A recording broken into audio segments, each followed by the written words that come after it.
Good evening, ladies and gentlemen. On behalf of Brinton Pharmaceuticals, I, Ashwin Kotamkar, welcome you all for this webinar of the day, Early Brain Development, Role of Pediatrician, Challenges to Solutions. Okay. For this webinar, we have respected Dr. Suchit Tamboli as the Chief Moderator, panelists Dr. Nitesh Agrawal and Dr. Santosh Nimbalkar.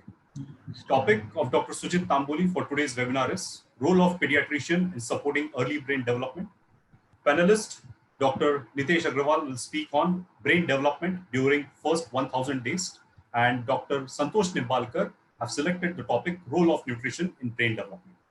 Before we start today's webinar, I request Mr. Vijay Christopher, Director, Brinton Pharmaceuticals, to please say a few words. Thanks, Dr. Ashwin. I was reading an article which said the brain is the only organ which is not fully developed at birth. 90% of the critical brain development happens in the first 5 years of life. We also know beauty is nothing without brain. Hence, proper brain development is very critical. The first 2000 days of a child as born is very important. Good evening, respected members of the medical fraternity. I am Vijay Christopher from Team Brinton. At the outset, I would like to pay my huge respects in regards to all of you, the COVID warriors, who are relentlessly working and protecting us while we are staying safe indoors. Once again, please accept our huge respects and appreciation to all of you. Brinton is very proud and honored to host today's webinar, the topic being Early Brain Development, Role of Pediatricians, Challenges to Solutions. Today, we have a galaxy of eminent stalwarts and international KOLs amongst us. It's my proud privilege to welcome the chief moderator for this evening, respected Dr. Suchit Tamboli, and eminent panelist, respected Dr. Nitesh Agrawal, and as well as respected Dr. Santosh Nimbalkar. Over to you, Dr. Ashwin.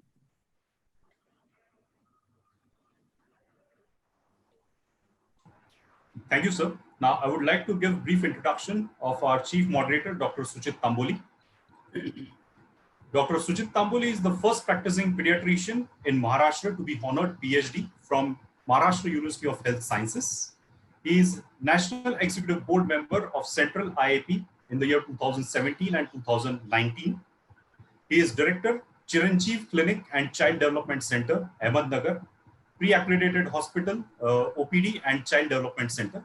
He is National Coordinator of Indian Academy of Pediatrics Action Plan Basics of Behavior Module 2019 and 20. He is National Coordinator, Cradle to Crayons Early Intervention 2018 and 19. He is National Convener, Indian Academy of Pediatrics Action Plan 2016 and 17. Development for All Cradle to Crayons and Beyond. He is Chairperson, Government of Maharashtra Disability Certification Committee 2015. Thank you, sir, for accepting our invitation and being a chief moderator for today's webinar. Thank you very much. Our panelist for today, Dr. Nitesh Agrawal. He is Director, Neonatology and Pediatrics, Southern Gem Hospitals, Hyderabad, and his area of interest is neonatology and early intervention for optimal outcome. Welcome, Dr. Nitesh Agrawal, for this webinar for the day. Our second panelist for today is Dr. Santosh Nimbalkar. Dr. Santosh Nimbalkar has authored books on clinical management of breastfeeding and parenting from womb to adolescent. He is Director of Moria Multi-Speciality Hospital and Child Development Center. He is CEO, late Shri R.M. Nimbalkar Master Charitable Trust, and his key interests are high-risk neonate follow-up, adolescent behavior, lactation medicine, and educational psychology. Thank you so much, all the respected doctors, for accepting our invitation and being the panelist and moderator for this today's webinar. Now I request Dr. Suchit Tamboli to please take over the session. Yes, thank you very much. Now I think we will start our webinar, where most important thing is that our agenda should be like all nurturing our relationship which are built in brain and our future. And the most important part of life is first 5 years. If you change first 5 years, you will change everything. And that happens if we change for first 5 years, we have to concentrate initial first 1000 days from the pregnancy. And now I request Dr. Nitesh to start his presentation on early brain development in first 1000 days. Over to Nitesh. Thank you, sir.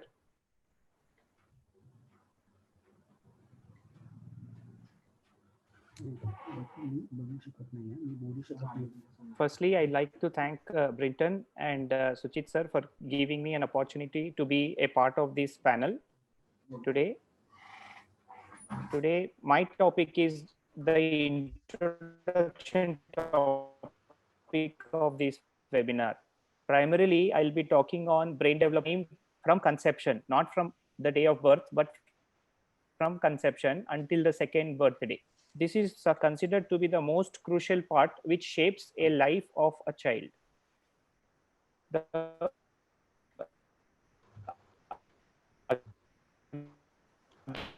Again, as I said in the introduction, the first 1000 days, that is from conception to the child's second birthday, offers a unique window of opportunity to share very well studied. It is now very well understood as it is better implementation. That is the whole idea, whether it is in the form of nutritional, environmental, medical, physical. During this time, it leads to variable degree of delay or deficiency in both physical and mental or cognitive development. Primarily, a lot of studies have focused on the physical maldevelopment, but then the focus of us should also be on how we can enhance the mental or cognitive development of a child. Whenever there is a deficiency in physical and mental development, it has an impact on the overall ability of a child to learn and eventually to perform. And this has an impact on the economy of a country as well. Also, we should understand that physical health concerns such as diabetes, cardiovascular disease, bone disease, and neuropsychiatric disorders have a bearing on health related. The baby is also exposed to environmental factors such as nutrition, toxic and hazardous agents that the mother is exposed to. Also, medical conditions of the mother have an impact on the fetal metabolism, growth, hormonal response, gene expressions, and other variables with an impact on lifelong health. This is called as early developmental programming of adult health. The brain shows a massive change in its structure in the first, I would say, within the first 3 weeks of conception onwards until second year, 2 years of age. The important structures initiated or formed during this time, and then it provides a fulcrum for progressive growth. These structures, primarily the sensory systems, that is the auditory and visual pathways, are the most important components of a child's development. We all know that a child learns by imitating, but child learns by hearing or seeing. And therefore, these are also the earliest most structures that start to develop in the brain or in the neuronal tissue of an embryo. This is followed by the hippocampus, which is where the learning and memory centers are, followed by myelination, and also neurotransmitter formation starts to have an initiation in the first 3 weeks after conception. Even the prefrontal cortex, which is where planning, attention, inhibition, multitasking happens, and brain circuits involved in social development have the onset of rapid development in this first 1000 days. You will hear this again and again from me and from the other panelists as well, because that is the whole crux of this program. If you should just look at the gross weight of a human being at birth, it is around 350 to 380 grams by the end of first year. So a baby's brain or a human being's brain growth slows down and eventually it starts to taper down as well. The same thing is depicted in this pictorial presentation. Now, is it nature, is it genes, or is it nurture? Is it the environment? There is no give and take here. They have to work dynamically. As we all know, in the first 10 years of life, the brain is twice as active as that of an adult. 60% of a nutrition that a person takes is used by the brain during the first year of life. This decreases to about 30% by the age of 3 years. We do know that genetics have an impact, but also the environment has a massive impact on the development of our brain. Now, there is something which is very important. Now, the WHO says that as many as 200 million children living in developing countries fail to meet their developmental potential. Interventions based on the knowledge of this critical window has the potential to exert a profound global impact. Just a correlation here is made with nutritional deficiency alone. And if we correct just the nutritional deficiency, there is an estimate that the world's intelligence quotient, the children's intelligence quotient would go up by 10 points. So that is a massive change just by one intervention. This is just looking at how the brain grows. I would rather bring out another slide, which will probably explain to us in a little better way. If you should look at the embryonic neuronal development, by the end of 3 weeks of conception, on the dorsal aspect of a embryo, already the neural plate forms, that is the precursor of the neurological system. And by 4 weeks of conception, this actually rotates on itself, or it converts itself into a tube. So that is the very initial stage of formation of the brain. And you can see how quickly it progresses to form maybe a primitive brain, if you like it. By 3 weeks, then the cephalic most portion of it actually develops into the brain in the form of prosencephalon, mesencephalon, and rhombencephalon. And then very quickly, by 5 weeks, we are actually having a primitive brain in our body. How this happens? All the neuronal multi or pluripotent stem cells within the neuronal tissue in the neural plate undergoes 8 changes. First of all, they multiply in the form of mitosis. Then each cell, whether it is a neuron or a glial cell, has its own definitive function, and they migrate to their specific locations. Then like-minded cells aggregate, they differentiate further. Once the framework is created, now they need to interact with one another in the form of formation of axons and dendrites, which form synapses, and therefore the transmission of the neurological impulse starts to happen. However, this system is overactive, and then it tends to form a lot more connections than they are actually needed. At this stage, the unneeded synapses start to die. There is rearrangement of all the proximal and the distal neuron, so that specific functions are taken up, and eventually myelination happens, which helps in increasing the speed at which there is a transmission of an impulse. If you show the tissues growing, the brain grows at a rate of 250,000 neurons per minute from the 7th week of potential of human brain development. The same thing is highlighted here. By the end of 2nd trimester, in our body, we have got 200 billion neurons, and that gradually comes down for us to have still a large number, that is 100 billion neurons by birth, and that continues to progressively come down. If you look at the connections, by 8 months of a life of a child, there are 1,000 trillion connections, and by 10 years, it is progressively coming down. So you can understand how important it is to maximize the potential of brain in the first 1,000 years. This is just a pictorial depiction of how quickly structures are formed, and then they are also functional. So till here, we had actually discussed by 5 weeks after conception, a primitive brain is formed with a earbud, and that is the cephalic end of the neural tube, and the distal end forms the spinal cord. By 8 weeks, we see the limb buds have come out, but the focus and movement. So it's only the neuronal transmission of impulse which is making limb movement possible by as early as 8 weeks after conception. And by 14 weeks, these movements are now coordinated as well. The hearing, the basics of hearing are laid down by 16 weeks. Sleep-wake cycle is established by 18 weeks. Suck reflex is developed by 19 weeks. Response to sound is created by 23 weeks. And by 26 weeks, a lot of us who are working in NICU see these babies kicking, stretching, and grasping. And the pupillary reaction starts to form by 31 weeks. What I'm trying to highlight is it is not just structural formation, but the functioning has also commenced by this age. The synapses formation and the concept of neuroplasticity. Just now I was telling you that all these multiple junctions, that is the axonal and dendritic junctions, form the synapses.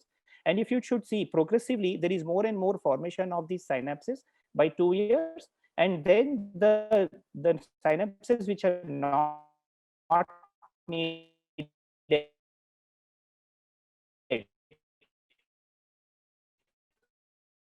they kind of tend to die down, and the ones which are very specific to a function stay back. This is neuroplasticity. We says that during this part up to the first 2 years, if there are certain pathways which are damaged or diseased as well, then there is so much ability of the remaining dendrites and axons to reform the synapses. And this is just a recap of what we've said so far. The brain goes fastest in the first 5 years. As much as 85% is formed in the first 5 years. And as I said earlier on, it is primarily the sensory stimuli which helps a child to learn. So as you can see, the visual cortex and auditory cortex, they are formed very, very early, within the first month or so. After, or rather, I should say the first year or so, it is already functional. And then that is followed by the prefrontal cortex, which is where memory starts to come in. The same thing is depicted here, but it is also telling us that if you should see the seeing and hearing, the areas, the cortices which are developed are the lowermost components of the brain, that is the visual and auditory cortex, followed by the angular gyrus and Broca's area, which is important for receptive speech. And finally, the higher cognitive functions tend to develop.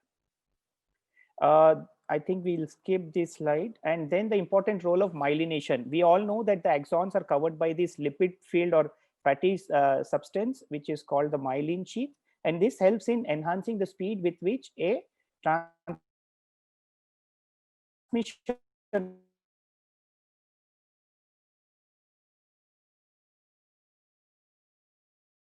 of brain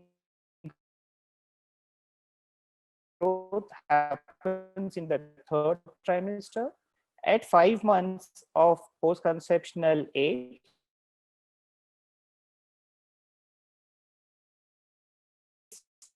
is at a stage where it looks like a walnut, like in an adult brain. At birth, rapidly developing brain areas include the hippocampus and the visual and auditory cortices. In the first year and 2nd year, what happens is there is a rapid growth in the language processing area, as well as early development of prefrontal cortex that will control the higher processing, such as attention, inhibition, and flexibility. The first 1000 days are characterized by rapid rates of synaptogenesis. The factors, I'm sure we will be covering in our next talk as well, but grossly speaking, it's the genes, the environment, nutrition, and the medical health and disease which have an impact on the brain development. If in case these are deprived, this is what happens. A normal looking brain, the volume and the structures within, and then an extremely neglected. And the neglect here is purely of a sensory deprivation. You can see the size and the neuronal structures on the inside. Synaptogenesis and plasticity we just discussed. Thank you here. I would like to again emphasize that first 90% of the child's brain development happens before age 5. Among this as well, as much as the 90% of this 90% happens within the first 2 years of life, or rather the first 2 years post-birth, including the antenatal time of 1 year as well. Thank you so much. Yes, thank you, Nitesh, for your nice presentation. But as the sometimes the voice quality was not fair for the audience because of internet connection, I think now we'll go to the role of pediatrician, which is very important. And I, at the outset, I must I forgot to thank Mr. Vijay, as well as Gupta sir and Ashwin and Asif, who has really made it possible. And this is very important that early development we should concentrate. And what is the role of pediatrician? Because pediatrician plays very important role, because the parents come to them for immunization, They come to there for the essential care and advanced care for the low birth weight babies as well as high risk babies, preterm babies. So screening at family level, whether in family there is some risk factors or there or not, what is the mother's age, father's age, then is there any familial disease or not, leading and linking other provider of the care for your children's supporting development, and support for the timely and appropriate care, which is very important. And nowadays, infectious disease prevention, all of us know that this is a COVID area where we advise them for repeated hand washing as well as use of mask and social distancing. So this type of infection prevention we have to carry out, and that is very important part of the pediatrician's advice. Then what is the other things you should advise, pediatrician should advise, is integrated management of childhood illnesses, because not only COVID, because COVID is going to be one of the differential, but all other illnesses are going to be there. So we have to consider them. So maybe COVID with malaria, COVID with typhoid. So all these things we have to think over and then plan the treatment. Family planning advice is very important. Then health and hygiene education, early detection of disabling condition. You have to identify the children, whether we are going to see that how we can identify early. Then support for the caregivers, like mental health is very important. Advocacy regarding maternal nutrition, prevention of preterm and IUGR baby. How we can prevent at 16 years, if the mother, expectant mother or the adolescent girl, her weight is 45 kg and height is 145 centimeter, then there are chances that she may have normal child if her pregnancy weight increases by 9 to 11 kg in 9 months. So that that child will be 3 kg at birth. So prevention, because we in India face more problem of IUGR babies rather than preterm babies. So it is very important that whatever the problems are there actually regarding the preterm and IUGR, they should be at prevention should be at the adolescents girls level. And then we should also advise for the prevention of mother to child transmission of HIV. Then regarding the social support for the family as well as the child developmental pediatrician's role is also very important. Breastfeeding, I'm not going to go into the details because as Santosh is going to take that. Complementary feeding guidance also he will cover. Then fortification advice and nutrition factors will be taken care by him. The most important I want to stress is that role of father, because I have seen that if father is involved in the child development, then definitely there is a marked difference in the child's development, because only mother cannot do that development part. She needs help from father also. So that is very important factor. And now that's why actually government has advised now 6 months breastfeeding leave for mother, as well as they are giving 15 days leave for the father for the parenting. So that is very important that they should support mother and take active role in care of the child. Then they should actually identify for the child cues, whether the child is in agony or child is crying due to some uncomfortableness, child wants your talk, the child wants to change the environment. So that type of cues, because many times that we get a call from the parents that in the evening, especially from 6 to 11, and that child is crying, and then they tell us after coming to OPD that अरे आपका बहुत अच्छा ये था, हमने आपको phone कर दिया और हम ऑटो में बैठ गए तो रोना बंद कर दिया. तो actually that is not due to the मेरा कुछ उसमें ये नहीं रहता है. उसमें प्रॉब्लम क्या रहता है कि वो सेम एनवायरनमेंट देख के बच्चा बोर हो जाता है, इसलिए उसको आप बाहर निकालते तो he will be happy. So cues identify करना, रिस्पॉन्सिवनेस, कम्युनिकेशन उनके साथ करना, ये बहुत जरूरी है. So optimal parenting is very important. Age appropriate homemade toys and household objects, ये हम देखने वाले हैं. So that should be there. Storytelling, reading resources, nursery education readiness that we are going to see, and mother tongue should be the instruction method at least till first 3 years of life. That is very important. Gender equality, child safety issues, anticipatory guidance, all these are very important.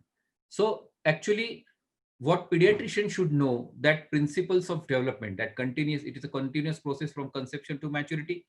Sequence is same, that is, it is cephalocaudal, but rate of development varies from child to child.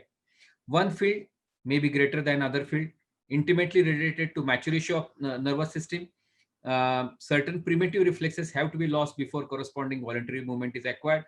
Sequence of development must be kept in mind, and corrected age should be used in preterm babies till 2 years of age. So that is very important. So cephalocaudal development, that is first child holds head and then sit and then child stands. So it never happens that child starts first standing and then start holding the neck. So that is very important to know.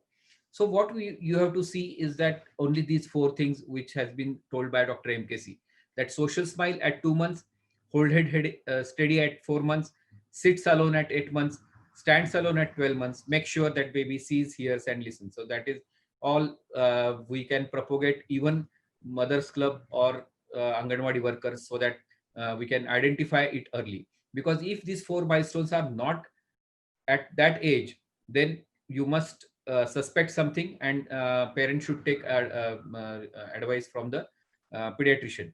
So that is very important.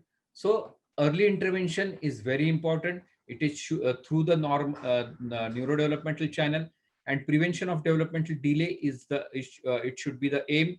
And development depends on biological inheritance as well as environmental stimulation or learning. And while giving this stimulation, mother is considered as best therapist. मेरे पास एक जैसे uneducated parent आई थी, तो वो mother थी, उसने बोला था कि अभी ये उसका हाथ की जो उंगलियां है वो ठीक तरह से मूवमेंट नहीं कर रहा है. तो मैंने उसको बोला कि यहाँ पे आप एक छल्ला लगाओ, छुमा आवाज आएगा तो वो करेगा. फिर उसने बाकी सब किया, और ये उसने खुद छल्ले का जो बात था वो मुझे सिखाया. मतलब जैसे कि उसने फिर हाथ में बॉल दिया, वो दबाने के लिए दिया. So she had added the things. So mother is definitely a best therapist. And age appropriate toys, optimum environment for stimulation when the child is active. नहीं तो बहुत बार क्या होता है कि बहुत डॉक्टर के सामने चलो ABCD बोलो, चलो 1 2 3 4 बोलो, but the child is not ready for that. So that is very important. So the home environment should be taken care. Then preventive strategies like mother should receive iron, folic acid, iodine, zinc. Then the prematurity and IUGR, we have already seen how we can prevent that. So medical intervention, environmental intervention, developmental intervention, and neurosensory intervention should be there. And it should be first 6 months monthly follow-up, then 3 monthly follow-up till 1 year, and then 6 monthly follow-up till 3 years. So that is that should be the way. And what are the tests which we can use? Trivandrum screening test, Denver screening test, which is again very simple. We can use that in 5 minutes of your precious OPD timing. Then Bailey scale of infant development, ABRI scale, which is developed by Dr. Arun Phatak. And that is also very useful test, and it definitely correlates the detailed Bailey scale. Then nursery evaluation screening test by Dr. MKC Nair for 2 to 6 years. 4 to 11 years, we can use Drawman test by Dr. Phatak, senior madam. Then Fambo test, as well as tests which are given in our RS Illingworth book. Then how we can advise regarding the intervention. So what you can do is that for the newborn child, मैं वहां पे जाता हूं तो बोलता हूं कि देखो, आपको सिर्फ 4 बातें करनी है. मम्मी को क्या करना है कि जब बच्चा आपकी तरफ देखता है तो आपको आंखों में आंखें डाल के बात करना है, रैटल्स लाके खेलना है, हैंगिंग टॉयज लगाना है, और आपको रेडियो या मोबाइल का ऑडियो सुनाना है, तो उसमें सिर्फ गाने सुनाना है, मोबाइल दिखाना नहीं है. So that is the things which they can advise at birth. And then like that we have prepared till 6 years of age what toys to be given, how they can be implemented, considering the gross motor development, fine motor development, then social development, mental development, expressive language, and receptive language. Because these 6 areas are very important from birth till 6 years, and they should be concentrated for the mother. So how we can identify hearing problem? So hearing problem, baby stiffens, blinks, screws up eyes, extend limbs, or cries with a sudden noise. Response to, when baby you clap hand about 12 inches distance. Then child quietens, turns with the widening of eyes, or changes breathing pattern when you shake a rattle or bell up about 6 inches away from the ear. Then again, by 6 months, the child is sensitive to sound and turn his head towards the sound. So this is important, that whether the child can listen or not, that we have to identify by behavioral audiometry, as well as at 6 months you can do BERA, and before that we can screen the child for the hearing. So absence of babbling or cooing at 1 year is definitely a warning. Then no spontaneous vocalization, inability to understand simple commands at 18 months is definitely a warning sign. So then we have to give them stimulation. So stimulation can be in various forms, like face-to-face conversation, making variety of sound, making clear pronunciation of the sounds. So that is again very important. So speech therapy is very important, and using single language, child to talk to child whenever possible, make the child to listen to different sounds, and definitive treatment is speech therapy. Then visual development, again, see what are the simple clues for detecting poor vision. Eye fixation test, window test.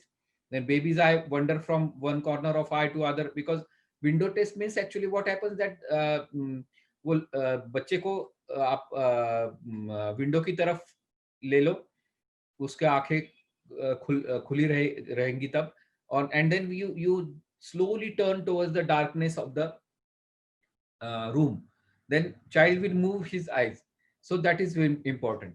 So you have to see whether the child is looking normal or not, whether there is squint or not, whether there is nystagmus or not, where is there is white spot or not, because that is very important for detecting poor vision. Then family history is again very important. If there is any problem in family regarding the visual problems. Squint, usually they say that you need to show after 6 months if it is remains to the pediatric ophthalmologist. And nystagmus also is very important. If it remains after 6 months, then you must take opinion. So ROP screening is important for the premature babies, and it is mandatory for all child who are less than 33 weeks and less than 1500 grams to screen for the ROP. And that is important aspect. Even at NICU discharge, you must tell them that you should go for the ROP screening. And then stimulation techniques, where various stimulation techniques are there. Intervention programs which are available, and Indian standardized programs are Trivandrum Bal Vikas program, which is from 0 to 6 years. Then Upanayan program, this is from Chennai people for mentally retardation children. Then Savan Pradarshika or Portage Education. This is again a fantastic program which is used more than 90 countries, and that the Hindi version is available. Dr. Tehel Kohli from Chandigarh, she has done that. We are using that program, and it is very useful for the parents regarding the developmental stimulation. उसमें कैसे रहता है कि भाषा विकास, स्नायु संचलन विकास, ज्ञानात्मक विकास, इस type का every area is given, and वहां पे जन्म से लेकर 6 साल तक का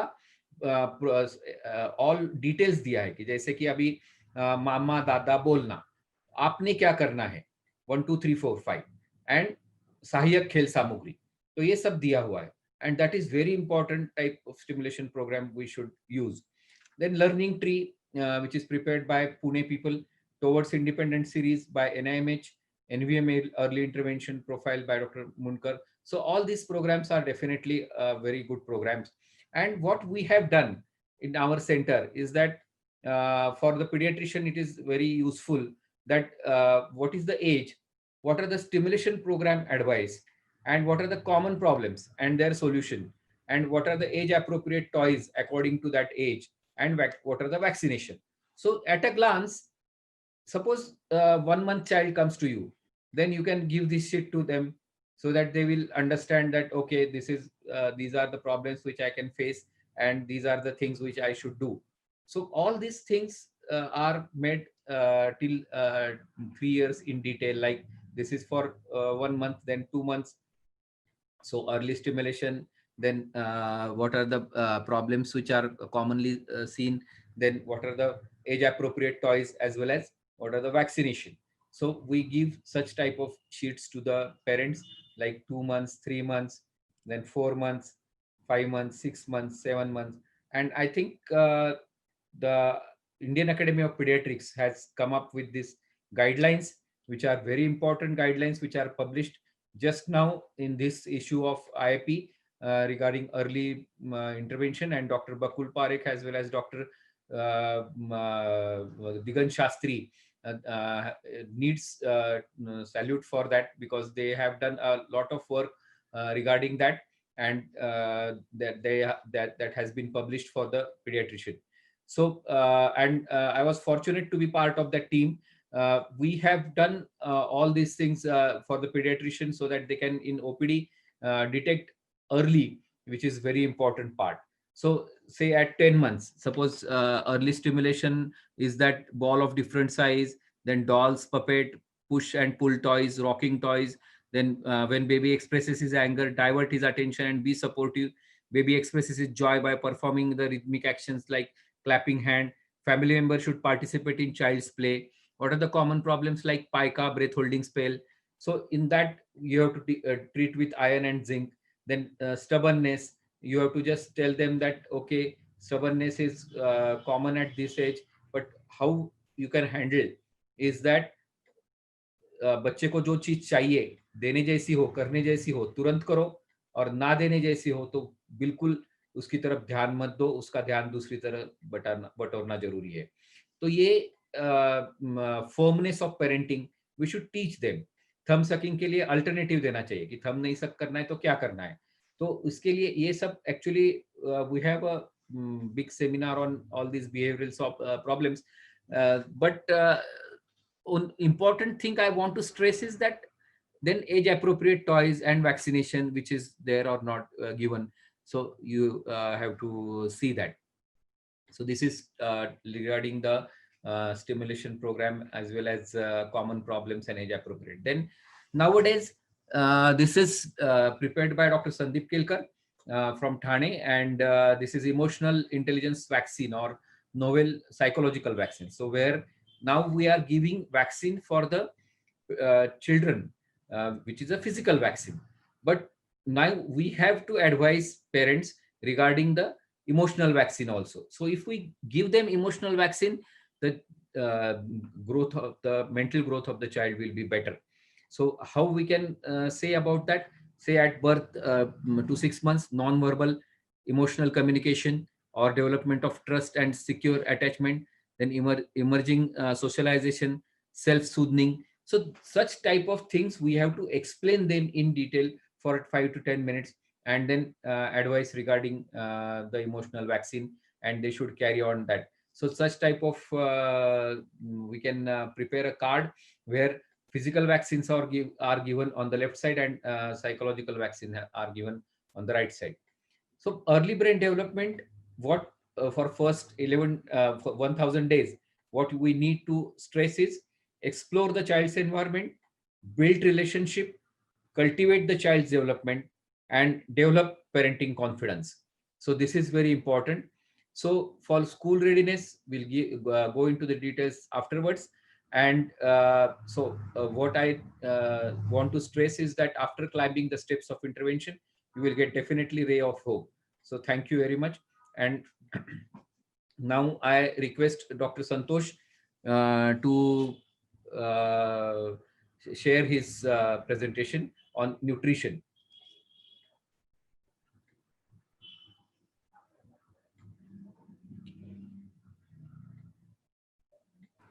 Over to you, Dr. Santosh. Santosh, can you unmute yourself? You are mute, Santosh. Santosh, your voice is not audible.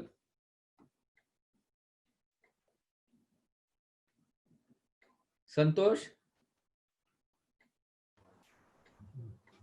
Huh. Hello, Yeah. yeah. Once I Yeah. was speaking. Yes.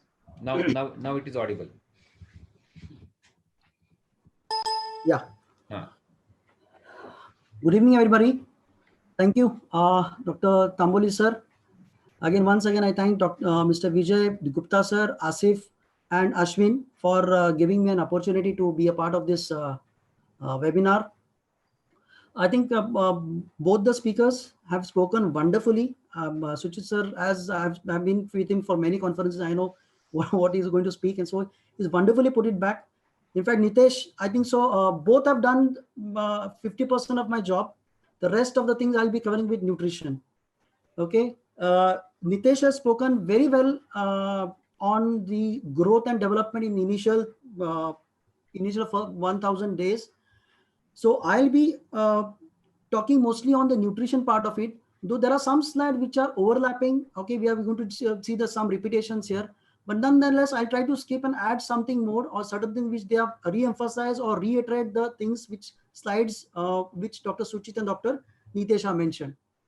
Okay, now as rightly mentioned that the initial brain development has to go hand in hand, or the growth has to go hand in hand with the nutrition part as well as with the stimulation.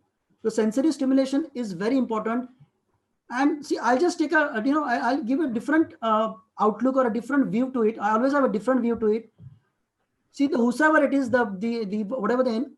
Hello, am I audible? Yes, yes. What I would like to mention is that, God has given, he's made the, the development of a fetus starts with the brain. So he has given importance to brain for the simple reason that it's one of the most important part of the life, and which has to be taken care by the mother and by the environment or by the people who are taking care of it.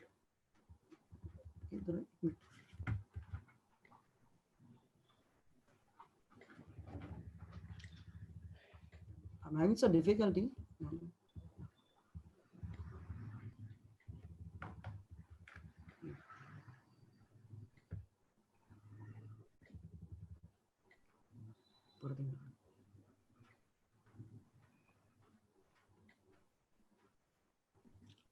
You can continue talking. Yeah.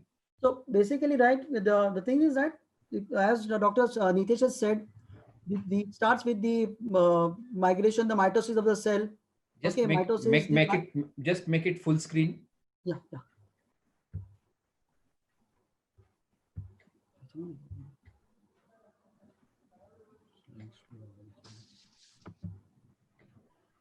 Yeah. Yes. So along with the nutrition and the growth of the which is required for the growth, also for the development, but there are certain aspects which are also required, that, as Dr. Suchita said, is the stimulation. Okay, and what kind of stimulation? Stimuli which are going to improve the cognition, which are going to improve the emotional development, the language development, and the social development of the child. So this has to go hand in hand with each other. Okay, now the timing of the development of certain areas of the development of the brain will depend on what kind of nutrition the child takes and what kind of the nutrient is supplied to that brain during that time. So this is also what we are going to emphasize on. So this part, I think so. Dr. Nitesh has already taken regarding myelination, the mitosis, then the neuronal migration. He's spoken about aggregation, aggregate, the differentiation, synaptogenesis, dendritogenesis, and then the myelination. But at the same time, at certain areas, some neuronal migration is going on, but at certain areas, some amount of synaptogenesis also going on. So that's why certain areas require certain kind of nutrition at a different. So different timing is very important of the nutrition and what the mother takes. So the basic principles of early nutrition effects on the brain development are first. Vulnerability depends on two factors. One is the timing of the nutrient details. The brain areas or the region requirement of a particular nutrient. Now, for the simple reason is, like, for example, a mother is always suggested to take iron folic acid because of the development of the neural tube, initial phase, right? In the first trimester, even before conception or after conception, once the child she conceives, she's told to take iron and folic acid. She's not told to take calcium or something like that, right? So there is a difference. Why? Because the neural tube and the neural plate is developed more because of the folic acid. The folic acid is required more at that time rather than calcium. So this is the differentiation. So time coordinated growth anatomically and functional development with other areas is extremely important. Any toxic stress and nutritional deficiency will affect the dendritic arborization of either the hippocampus or the prefrontal cortex. So such imbalance can result in significant behavioral pathologies. It can amount to even schizophrenia. So these are the bad effects that can occur to the growing brain, to a developing brain, if the right nutrition is not supplied at the right time, because at that time, at the right time for the particular part of the brain.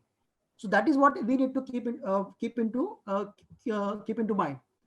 So I think so. This has been already. I'll just mention some of the few things. The critical process during the neurodevelopment affected by the specific nutrients. Now here during the proteins, carbohydrates, iron, copper, zinc, long chain polyunsaturated fatty acids, iodine, vitamin A, vitamin C, vitamin B6, B10, all these are required for the neurogenesis, neuronal migration, synaptogenesis.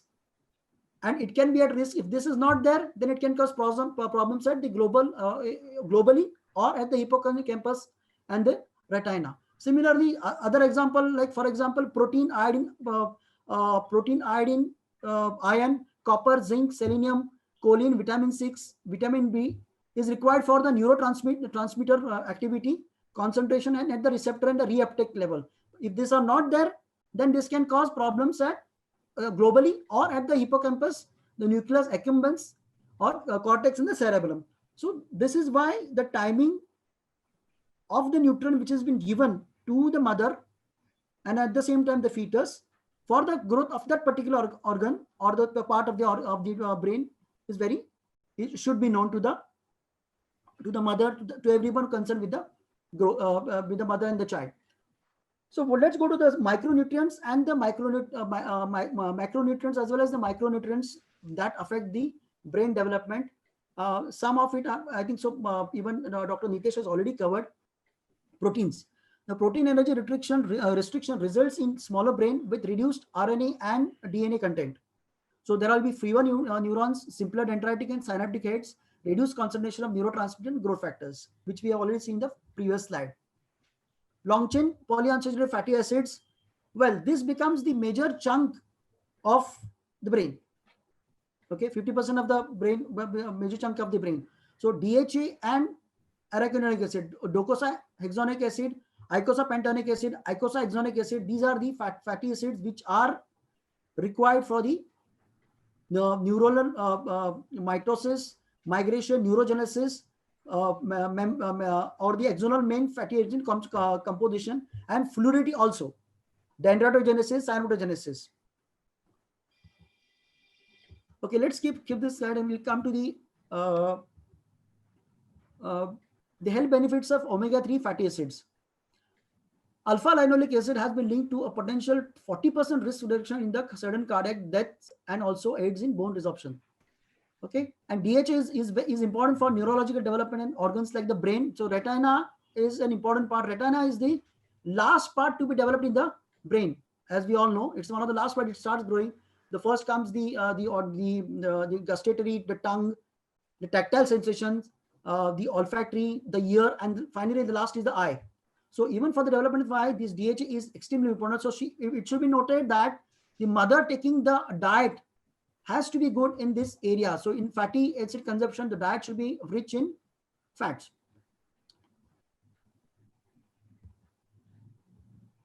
Okay, I'll just skip this slide because most of it has been taken by Nitesh.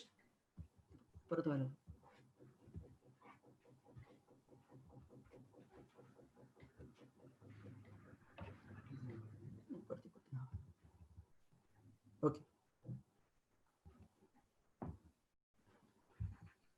Okay, now, okay, this is one important slide for me, which I think I would like to mention because the previous speakers add on to this.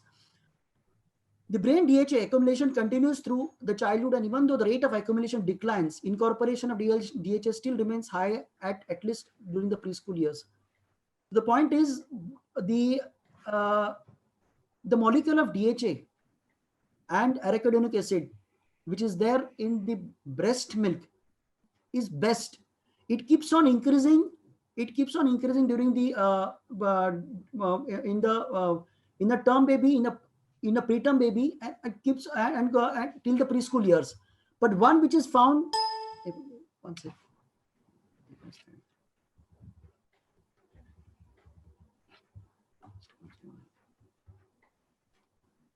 I'm sorry for that.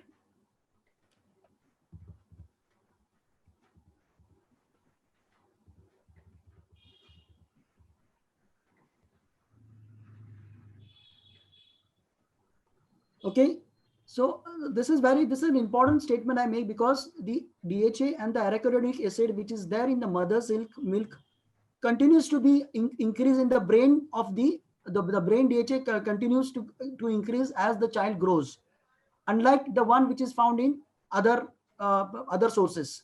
So that is what I want to emphasize here.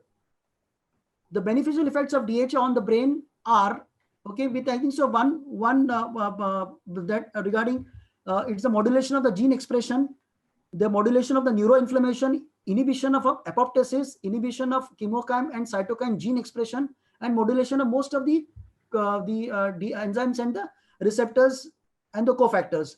Okay, two terms which I like to emphasize is it's important for you. It modulates also nociception. So any toxic insult which is there during the intrauterine life which the baby suffers is protected by this DHA.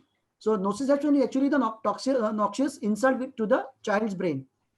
What is an LTP? I think so even Nitesh has mentioned, it's basically the strengthening of the synapses. So long-term potentiation and memory formation is done by this DHA. So it helps in learning and memory. So why DHA is important? Because it causes long-term potentiation, and long-term potentiation helps in learning and memory. So that's why DHA is very important. Okay, let's go to the other micronutrients. Sorry for that slide. It's a micronutrients. Iron, zinc, and iodine. Okay, as previously mentioned, they are all required. Zinc is required as a part of the RNA formation. Iron and zinc. Iron is required for the myelination and development and function of the dopamine, serotonin, and norepinephrine system. Deficiencies resulting in decreased intellectual capacities. Zinc is necessary for normal neurogenesis, migration, myelination, synaptogenesis, regulation of neurotransmitter release in GABA. Iodine, okay, I mean zinc, even if it can result in poor learning, reduced attention and memory. Iodine also prenatal iodine deficiency results in deficiency of neurogenesis, neural migration, dendritogenesis, cyanogenesis, and myelination. The point, okay, and the last slide again, last point is deficiency results in substantial 10 point IQ, intellectual disability, with actually even Nitesh doctor has mentioned that he says that if all these three are eradicated in the world, if there is no deficiency of all these three elements, iron, zinc, and iodine, then there would be a substantial increase in the IQ levels of the people of the community by 10 points. So this is an important statement, I think so, which even Dr. Nitesh had also mentioned. Okay, this I wouldn't again keep on repeating that same thing where the iodine, iron, zinc, selenium. So selenium is also important part as a cofactor. It acts in most of the enzymes in the myelin sheath formation. So if there is a decrease in this in selenium, there is a depression, low mood, low energy levels, anxiety, stress. Choline, again, poor memory, mental functioning, risk of stroke. And DHA, obviously, short attention span, poor ability for discrimination, and decreased concentration. also adds to the disability, learning disability and attention deficit disorders. Okay, these again, vitamin, all the vitamin B1, B3, B6, B12, all are important as to increase the attention span, concentration, memory. Okay, now here I would like to be give more emphasis regarding the components of the milk. The colostrum secretion, which starts at the 16 weeks gestation. There are three parts where there is lactogenesis 1, lactogenesis 2, and lactogenesis 3. The lactogenesis 2 starts in the 16th in the once the placenta is thrown out of the during the delivery. Lactogenesis 1 starts in the first trimester itself, 16 weeks. So colostrum begins right from there. So it's very thick. It's a high density thick part of the milk, almost gel-like, generally yellow color. What's the component? More in proteins, more in lactose, less in the fats, and more in minerals and water. So compared to this, so calories, how much calories of milk, mature milk, and the colostrum is the same, 67 calories.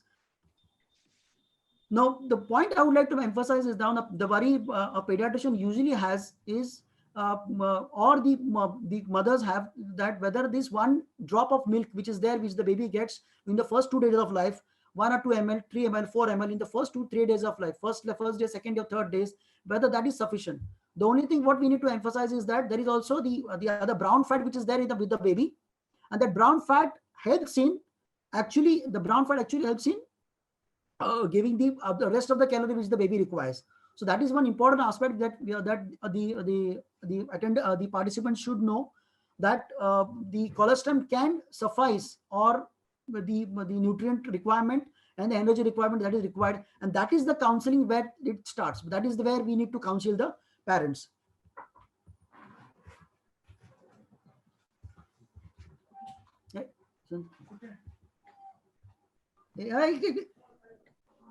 Hello. Yeah, one sec. Yeah, components of the milk and other functions. So proteins, weight to casein ratio 90:10 in early lactation, 60:40 in mature milk, and 50:50 in late lactation. This is in the early lactation, and then obviously during the later phases of this. The milk contains beta-lactalbumin, with the human milk, and it's in beta-alpha-albumin, and in the cows it is the lactoglobulin, which cannot be digested, that is casein. So here also we need to know that even the whey content or the beta-lactalbumin which is there in most of the other sources other than the human milk is not much absorbable as compared to what is there as compared to the human milk. So the breast milk, human milk, lactation counseling is of importance. There are 19 amino acids essential for human milk. Taurine develops the brain and the retina membrane stabilization. It's also it's an inhibiting forms a component of the inhibiting neurotransmitter. It's not found in the bovine milk. That should be remembered. That taurine is one of the important components of the human brain and also human milk, and it's not found in bovine milk. That's important part.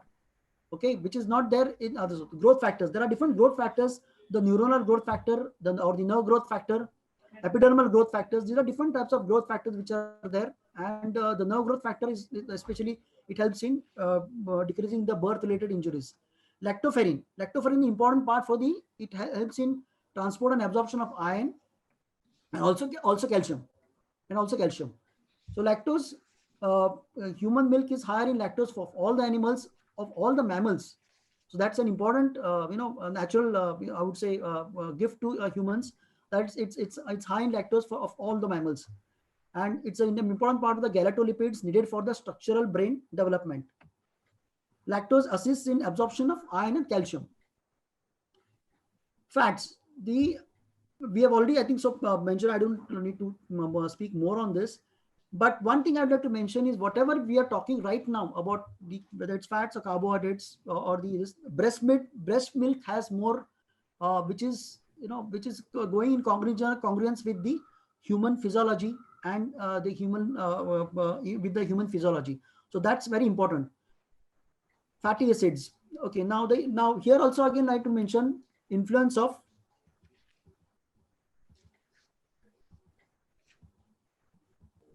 influence of the mother's diet on the milk composition and volume and composition.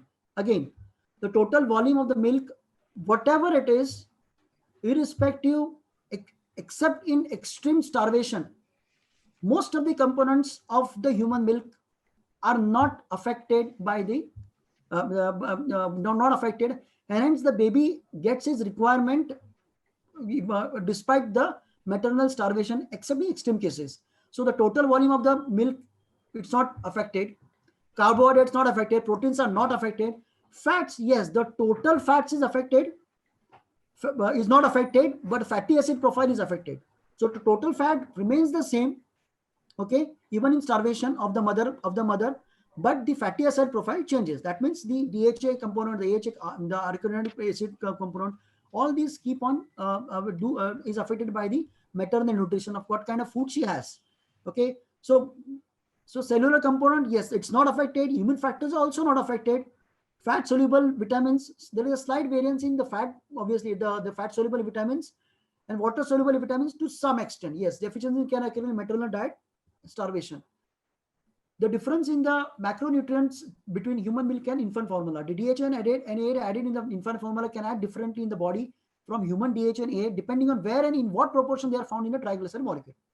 So the shape of the molecule and DHA, AA and arachidonic acid in the human milk is different from that in infant formula, placing them at a potential risk of slow and low absorption.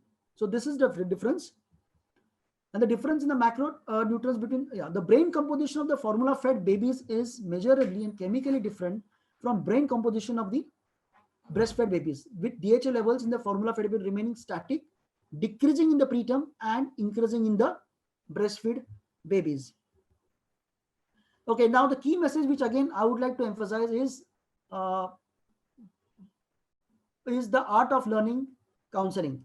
That's very important, art of learning lactation counseling. The first thing what I am mentioning is practice delayed cord clamping, encourage breastfeeding, including the colostrum. So breast crawl, I think so most of them must have heard the word breast crawl.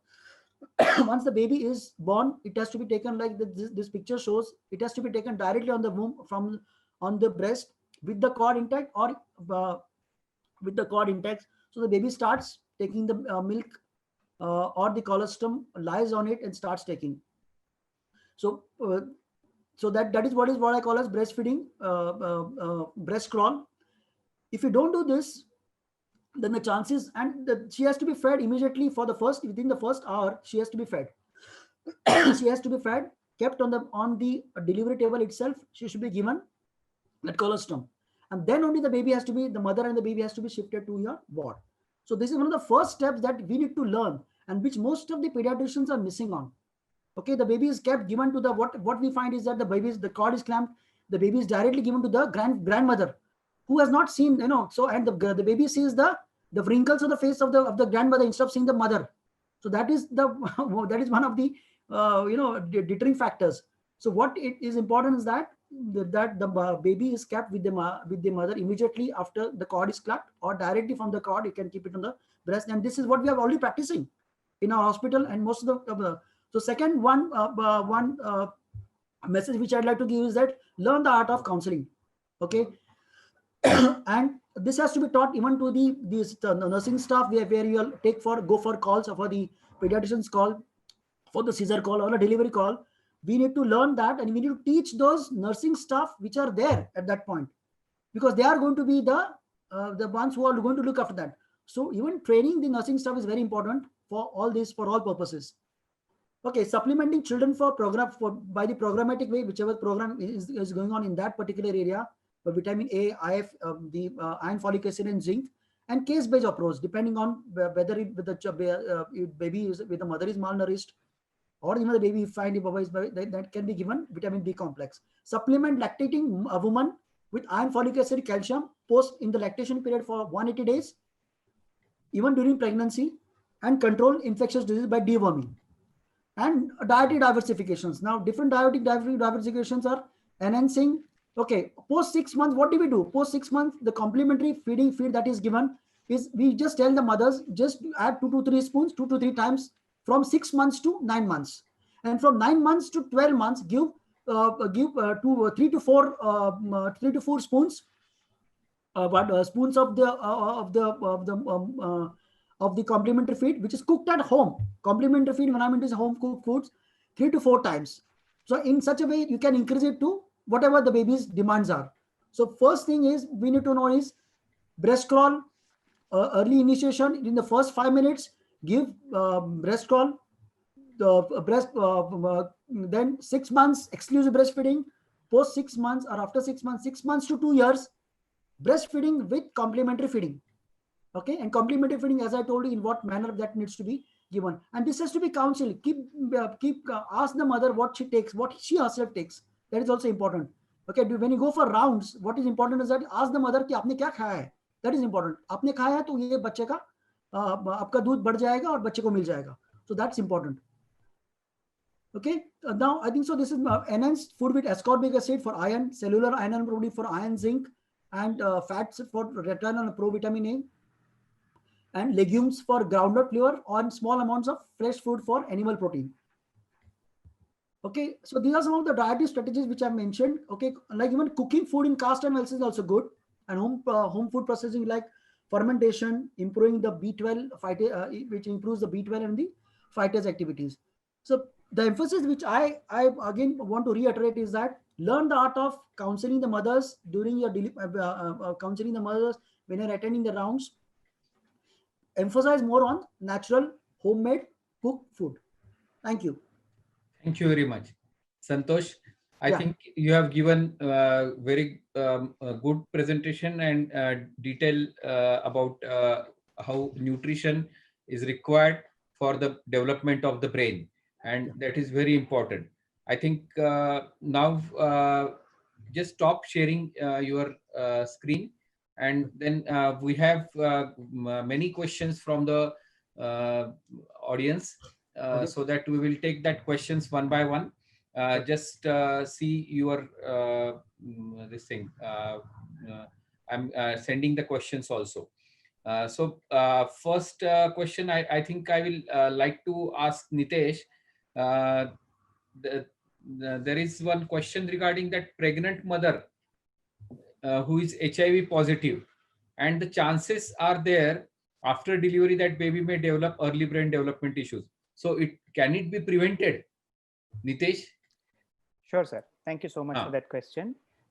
See, when we talk about a pregnant lady with a disease, whether it is HIV or another disease, whether it is another viral disease, the implication of that are two. One is the medical implication, and second is the developmental implication, okay, or the social implication. That's how I would look at it. Medical implication having an impact on the neurodevelopment of a child, it can be negated because this is a pregnant lady on whom it has been identified that she's having HIV. Then obviously there are programs nowadays where medications are given to a pregnant lady, thereby reducing the chances of transmission of the disease itself to the child. So obviously that will help from a disease perspective. I'm talking about the medical component of it. The second component is the social and the emotional component of it, which may again form an environmental factor in having an impact on the neurodevelopment or an outcome of a child when after he's born. So in this case, I think here in this scenario, there is a major contribution from itself, the people surrounding in our Indian context. If it was abroad, I would say the social worker is a very important person and keeping the spirits high of this mother. Whereas in our circumstances, it is obviously the family or the extended family for that matter as well. For a mother, irrespective of whether it is a lady who's got HIV or no, the most important feature once the lady is pregnant is the child. She stops thinking about her own illness. She stops thinking about the family around her, and then she wants to keep this child safe. Okay, so in her mind, she has the positive component of it. It is the surroundings which, from our perspective, we encourage whoever comes for the antenatal visit, and then obviously they are sent across for a neonatal consult or a antenatal consult to us, perinatal consult as you would like it. So apart from the medical component, I would explain to the mother to be in high spirits and the surrounding people to give her a positivity. Now, once such a child is born, I'm sure this kind of implications are continuing to persist with the child as well. I mean, the social taboos, people, family members may not want to touch a child because the mother is HIV positive. They not interact with the child, not give a positive stimulation for that child, not give an environment where he is actually able to nurture himself. Again, a lot of counseling goes into it. Early intervention from our perspective medically, what is it that we need to see? Sir pointed out a lot of important social red flags in the early phase of life, in the first month of life. Eye to eye contact, social smile coming in, the early milestones, they are very important. Fixing and following from our perspective as well, that is important, because a child who's not having a eye to eye contact, not fixing and following, is obviously a child who's actually starting to have a no positive stimulation. In one of my slides, I had shown a sensory stimulation lacking CT scan in comparison to the normal. I think the same thing would be applicable in this scenario with a HIV positive mother, and in any other scenario. HIV is probably, from my perspective, I would not think of it as a major neurodevelopmentally massive morbidity. I would rather say viral infections in the early pregnancy. They would probably the torch group of infections for that matter. And for example, this mother had not been actually aware of it early in the pregnancy. Now, these are the kids who would actually have a lot more morbidity. So those are the kids where these kind of interventions, these kind of early stimulations, these kind of social support would probably be a little bit more helpful. Yes, it's nice. Now, the second question is that how to manage early brain development issues in a child suffering from neonatal epilepsy. And this is very important question, because in neonatal epilepsy, what you need to do is to first manage the seizure part. And if you manage the seizure properly, then after that, whatever the brain damage has been there, you have to stimulate that child, which are the other remaining part of the brain is there. So that is very important. So that's why first you have to stop the seizures, because seizures are going to then affect the brain consequently. That's why you have to stop the seizures with the proper medication and proper dosage, and then you have to give the stimulation after the seizures has been controlled, or whenever they are minimized. So you have to start it early. That is very important, and it may be at NICU level. So if even at NICU level, you can give the stimulation programs, and then at the discharge also mother should be involved, as well as in NICU also mother can be involved. So there are different things that now the NICU's advice, according to the development of the child, has been prepared by the concerned authorities, and then we have to change the NICU's atmosphere for the betterment of the neonate, and that is definitely a very important thing. Then yeah. Yeah. One more thing, I think so. What the previous HIV regarding HIV, I would like to also, as far as nutrition is concerned, I think so. Even that AFAS criteria has to be followed. These regarding the affordability, the acceptability of the child, feasibility, the sustainability, and the safety. Okay. Yes. The mother has to, or the relatives have to take a decision whether they are going to feed the child the formula of infant formula feeds, or because this is an all or none principle. Either they have to feed infant formula, or they have to going for the breastfeeds. Okay, yes. Despite, even if it takes a decision of feeding the child with the own human milk, nevirapine and all that has to be taken by the mother. Mother has to take, and even the baby has to be given. Even if she follows lactation milk, then the brain development is definitely not impacted. It's going to really improve. Yeah. Okay, with the human milk. Okay. Thank you, Santosh. Now, Santosh, I think I will ask the next question to you only.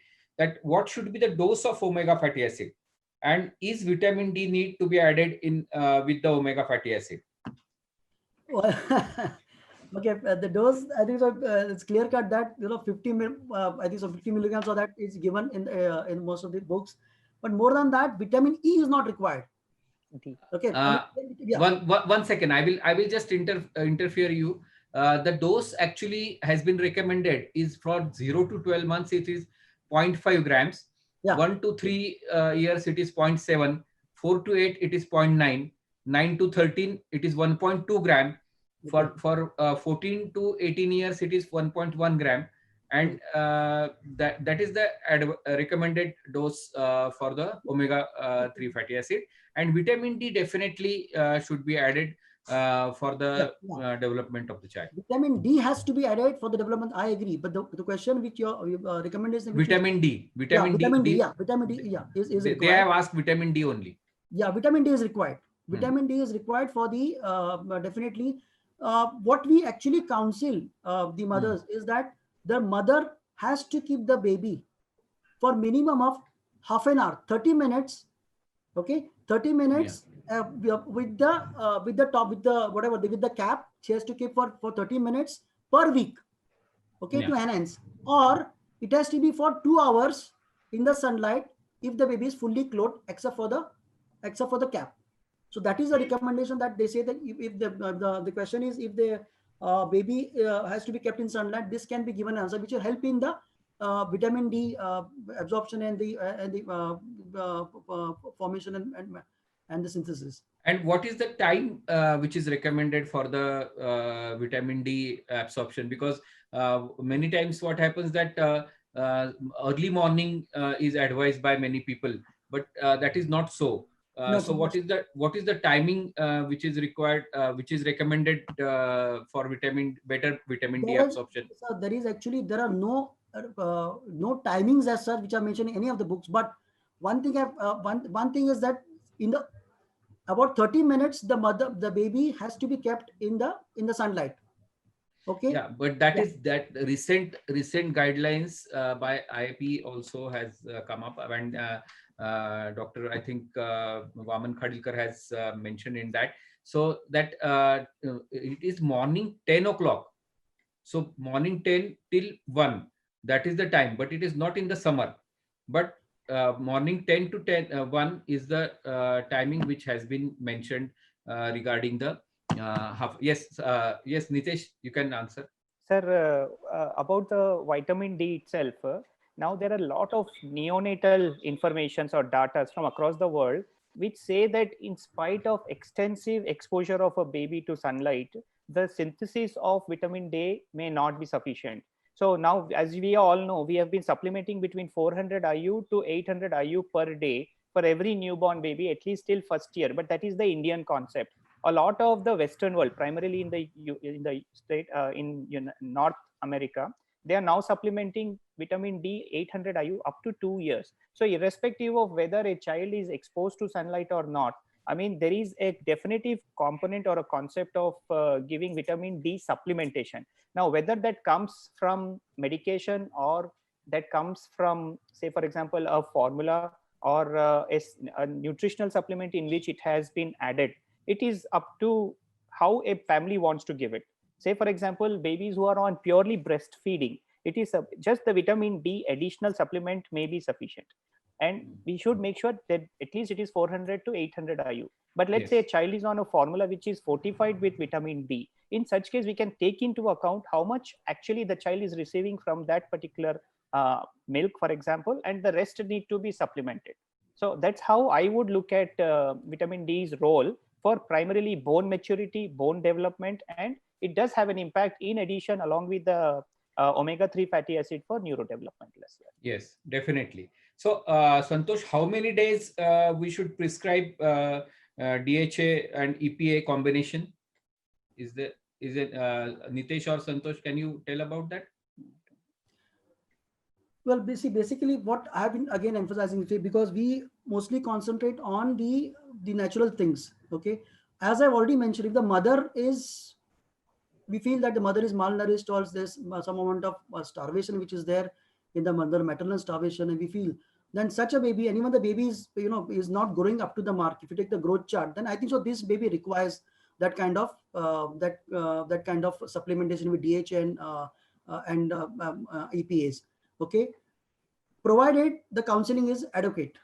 Counseling is done to the mother. She comes to a follow-up clinic, and if we find that this child is not growing up to the mark that is expected, despite all the measures taken, then this child will require the additional supplementation. Yeah. So up to 2 years, actually, I think it is better we can say about that. So there is next question is regarding that in urban areas like Mumbai, where both parents are working and child is suffering from early brain development issues and stay at creche all the day. So can you please share some important tips to counsel this type of parents? This is very good question, because nowadays it is a very big problem with the working parents.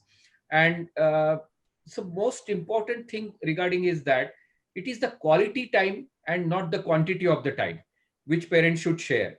So even if parents are there with that child for 1 hour or in the morning and 1 hour in the evening, they can share that time with proper means age appropriate toys, as well as they should know how to talk to the child. They should know how to tell them the stories, and they should spend the time with the child.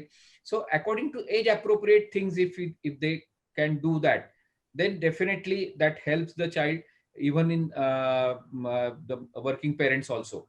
The most important part is that even in that creche also, if you ask that caretaker to do few things, they can also be a part of the stimulation program with you. So you have to involve the caretaker in the creche, as well as you have to give stimulation with the quality time, not quantity time. It is very important for the parents to give that time. And if they give that, that will definitely help the stimulation, because the stimulation definitely helps. And I've seen lots of cases, means I think I've in last 28 years I've seen more than 7 lakhs cases, and in that high risk babies we have managed them very properly. We had one recently, one neonatal epilepsy case, and in that also now that child is totally normal at 1 year and 1 month, and only thing that child is not actually independently standing on his own, but he has started doing that, and maybe within 15 days he will do that. So I think that is very important, that if you manage them properly, if the follow-up is regular, and if you give them regular advice for monthly basis regarding the stimulation program, because what we do is that we give them follow-up of the stimulation program, and we give them the list of the things to be done for this month. And then suppose 30 things to be done for this month, then if that child started doing 15, and then next month they will come, they will take again few other 15 things from our counselor, and that definitely helps them parents about development of the child, because the programs are standardized and they should be given in proper way. Yeah, Santosh. Actually, even in your slides, you have, Dr. Suchit, you have mentioned about stimulations, a lot of stimulations with the toys. That's very important. But more so, again, as you said regarding this Krish, it's more important that it's the human connect. Yes. More important than the toys, because the mother can be the first toy. The first bindi or the red color kumkum which is there it's a stimulating part for the baby. So from there on, it's mostly the parental connect which is more important. The connectivity is more important. The human connectivity, the human communication which is important more so than the otherwise. Today, what the parents are doing, they're just giving the mobile phones and toys and leaving them to their own whatever. So that's important. So first 2 years, no mobile. That is very important. Yes. And if we follow that, then that will definitely help them, because we are seeing a lot of communication disorder due to this mobile. And that's why first 2 years, no mobile is a recommendation by WHO, American Association of Pediatrics, and Indian Academy of Pediatrics. So that is very important. Then Nitesh, I just want to ask you one question. There are multiple drugs which may affect early brain development, but there are situations where we need to prescribe a particular drug. So what is your experience in such a situation? Sir, this is regarding to the baby or to a mother who is still pregnant? This is regarding to the baby. Okay. So now the safest way is to be able to avoid the drugs, for example, some anticonvulsants and some sort of neurotoxic drugs. Again, as far as possible, if we are having an alternative, the best thing is to avoid the drugs which may have difficulty or association with neurodevelopmental difficulties. Now, if we are having a situation where we are not able to avoid, again, it is important to involve the family in decision making. We need to actually make sure that they are aware. And according to, once we have discussed it, start the drug. Now, again, we have to be looking out for adverse effects of it to commence. So early identification of a problem, and then accordingly, early intervention will probably be the answer to it. First, to avoid, if not, to look out for, and then intervene. Yes, good. Now I think we'll have a few questions as a rapid fire. Just answer it in 1 or 2 minutes, in short, as much as possible. So, Santosh, what is role of Garbha Sanskar? Because that is a hot cake for today, that people want to know whether it really affects the brain development, and will you recommend it? Okay, now this Garbha Sanskar, which is there, actually it has come from one, Sharir Sthan chapter from the Ashtanga Hruday, which was written by one Rishi called as Vagbhat during the 3rd and the 6th century. Okay, now one thing I'd like to add is that, here what are the main components is that it's regarding the, the type of diet, the meditation, yoga, okay, pranayams, okay, the right kind of food at the right time, sleeping at the right time. But all of a sudden, once in a malnourished mother who wants to, who's expecting her baby to become like Einstein or a Virat Kohli or someone like Bismillah Khan or a Bhimsen Joshi, it's not possible unless she does some tap. I call this a tap or a tapasya. Tapasya means basically what these people did many years back is that they used to practice a lot of a coordination of all the energy levels of their body with the help of the right diet, which is not there in the mothers. Eating at the right time, sleeping at the right time, getting up in the morning, doing pranayam, then all these things are there. When you do all these things regularly and for a considerable period of time, your energy levels are in such a way that you are able to, produce an intelligent or a well-developed child. That is the concept. So I personally recommend not Garbha Sanskar as such, but at least following these rules: eating at the right time, sleeping nicely for 8 hours, peaceful hours, doing yoga, meditation, and pranayam. Yoga, meditation have good impact on the human brain, the mothers also, and also the babies. And as you mentioned, there are some studies which have shown that whatever the baby listens to the music which is there in a food, that baby, once the baby comes out and he is even made to listen to that music, that baby can, he starts responding to that music. Okay, but Sujit sir, we need to do a lot of large trials for all these things. You cannot have a few trials. Large trials need to prove that the Garbha Sanskar is effective. Yeah. So the most important part regarding the Garbha Sanskar is that whatever the medically proven things, they should be advised, and those who are not medically proven, they should be thrown away. That is very important part of Garbha Sanskar, and that's why then otherwise they can be harmful if there are few other practices are there in the society which may have some adverse effect. So that is important. So what are environmental factors affecting early brain development? Nitesh, can you answer this? Yes. Environmental factors are very important. I mean, if we should look at multiple factors which can be divided probably into the parental as well as in the child's environment. For the parental environment, it is things like good nutrition, a mother's exposure to good habits such as not having to smoke, not into alcohol. These are the positive environmental factors for a mother. Good nutrition and positivity around her. So these are the factors which will have an impact on the development of the fetus. When it comes to the baby itself, encouraging environment, as positive stimulation, good colors, good lighting, good sound, music. These are the things which will be very important. Now, when it comes to the child's environment, things like the kind of school, this is an older child I'm talking about, kind of school he's able to go to, what is the positivity or negativity over there, fighting, those kind of things, if in case they are avoided, then obviously it will lead to a very positive environment for growth. When it comes to children who are say for example having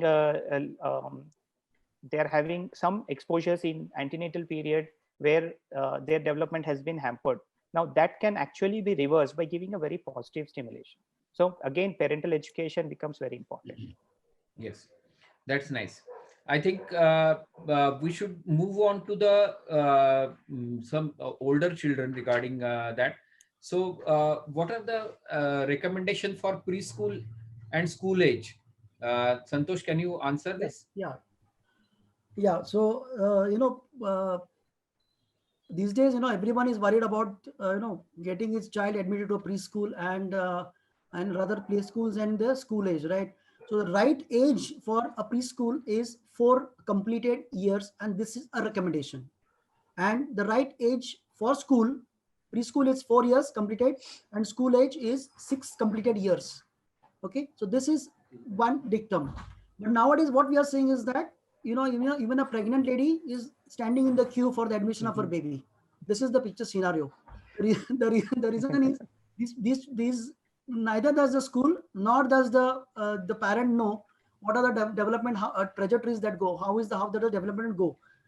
A mother expects the child to, the teachers also expect the child to know a letter, like write a letter like A, sing songs. Auditory stimulation is fine, singing is fine, that is expected. But writing an A at the age of 4 or 3.5 years is something which is inhuman, I suppose, because the letter A is a triangle. It comes at only at 5 completed years, 4 and 4 or 5 completed years, and that is not expected. So but the parents expect, since the मेरे मौसी का बेटा वो सब गाता है, वो सब करता है, मेरा neighbor का बेटा ये सब करता है, so this is what is expected. And they, there is a expectation from the school, and there is a pressure on the teachers also. What I suggest is that the parents should visit the school before taking the admission to the child, taking the admission of the child of their child into the school. See who the authorities are, whether it is a playground, the whole ambience, the atmosphere, whether the teachers are well educated, calm, they're interested in the children, and most importantly, take consultation of the senior parents who have been there, more so. So that's important before taking admission into a preschool or a play school of the child. Yeah. The most important thing is that IIP Preschool Education Committee in 1994 has recommended regarding these guidelines, and Dr. M.K.C. Nair was chairperson, and fortunately I was part of that team. And in that, what we have told is that preschool education is very important, that even Maria Montessori has told that it should be not ABCD or the subjects like English or maths or like that, but it should be the education which the child wants to learn.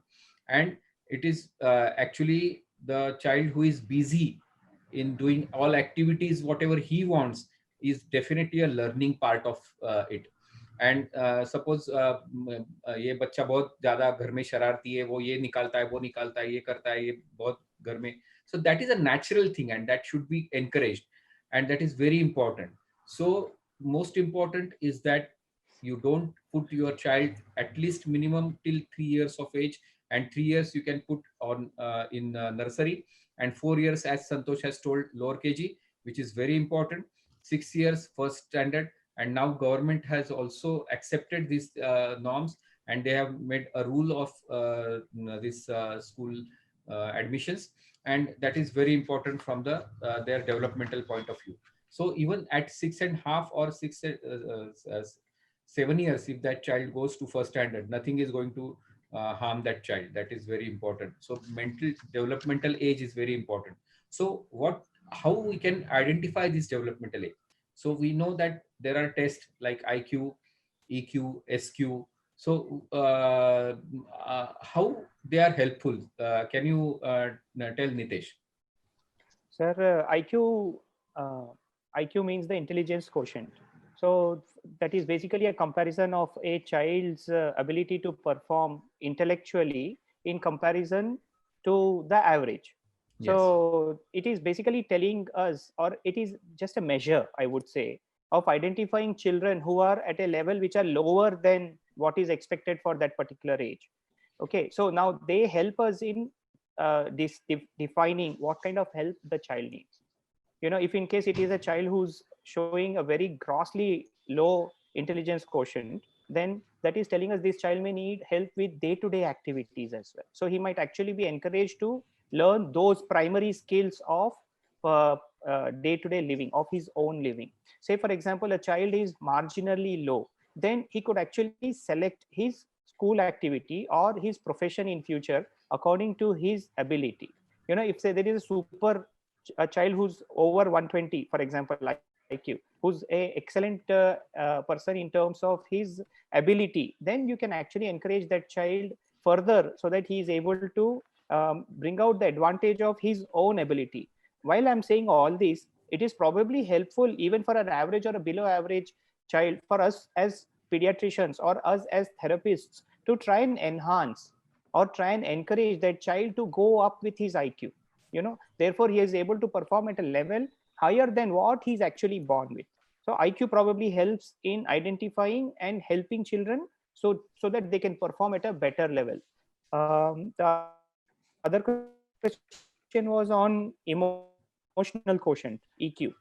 So emotional quotient, I understand it is a understanding of an individual's ability to control or understand his own emotions and that of the others. Now, this is very important in terms of being able to interact with the other individuals. And once a child is able to interact with others, know his own strengths, know his own limitations, his performance will automatically improve. And once that improves, his ability to overall do his day-to-day work, his ability to excel in a field will increase. Social quotient, the last question, SQ, it is an individual's ability to socialize, or it is a measure of ability to socialize, understand what is correct or not correct in terms of social interaction. I think some of these SQ tests are also useful in identifying disorders such as autistic spectrum disorder, in ADHD, in pragmatic semantic disorders. That is where there is a role for tests for SQ, something like a Vineland social maturity scale. Yeah. Again, that is very helpful in identifying these disorders. So there are scientific ways of helping these children identify their disorders and therefore move forward in trying to help them. Thank you. I think I will summarize the session. The most important thing is that regarding the early brain development, you must actually know what is the mechanism of brain development and how it occurs from conception to the first 1000 days, as Nitesh has very well explained regarding the myelination, sorry, synaptogenesis and all. So that is very important. And after recognizing that, then our role is to prevent the infection. Our role is to immunize the child physically as well as emotionally. Then our role is to give age appropriate toys.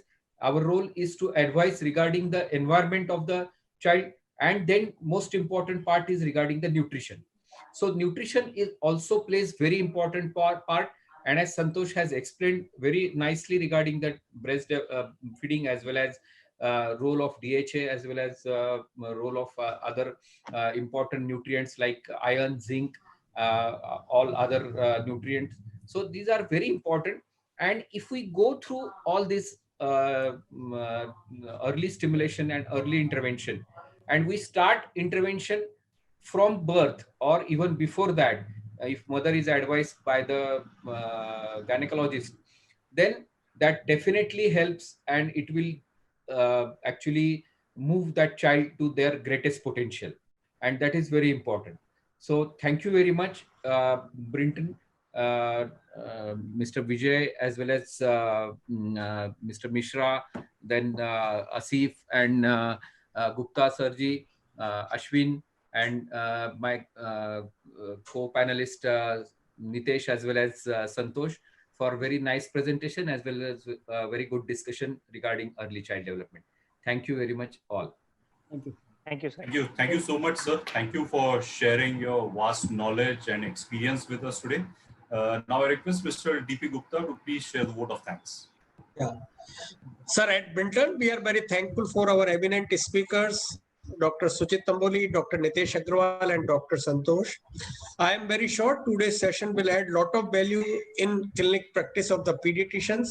At Brinton, it is our constant endeavor to keep pace with the changing trends in the field of pediatrics by innovative products and dissemination of the knowledge. Once again, we are also thankful for all the doctors who have spared their valuable time in Sunday evening. So Yes, once yes, again, sir, that thank was you very very much, and soon we will meet you in your clinic, sir. Thank you very Yes, much. thanks a So lot. nice, sir. Thank you. Yeah, very much. great pleasure. Sir. Thank you Thanks. so much. Thank you, sir. Thank you. Thank you. Thank you, sir. Thank you, doctor. Thank you very much.